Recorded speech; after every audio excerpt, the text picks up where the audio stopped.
Friend কি খবৰ সকলোৱে মই অন্য এটি মিনি ব্লগলৈ আপোনালোকক স্বাগতম জনাইছোঁ।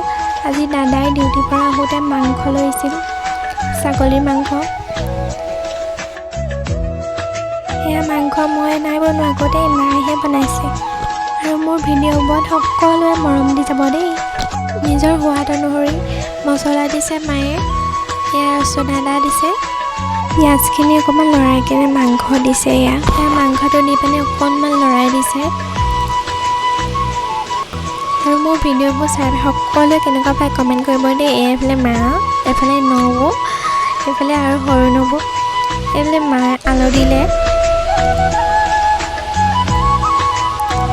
এইফালে আমাৰ বাইদেৱে মোক কিবা এটা কৈ আছিল দেই। সেয়া মাংস সিজি আছে, পানী দিলে। এইফালে দাদাই মোক দেখুৱাই আছিলে আগৰ ফটো কৰোঁতে ভাতেই হ'লগৈ গাইছ। মই এতিয়া খাই লওঁ দেই। ভাত খাই উঠিলোঁ আৰু দাদাই বাইক ভৰালে। এইফালে বাহিৰত গোটেই আন্ধাৰ দেখিছেনে। তামোল এখন ভৰালোঁ। আজিলৈ বাই বাই।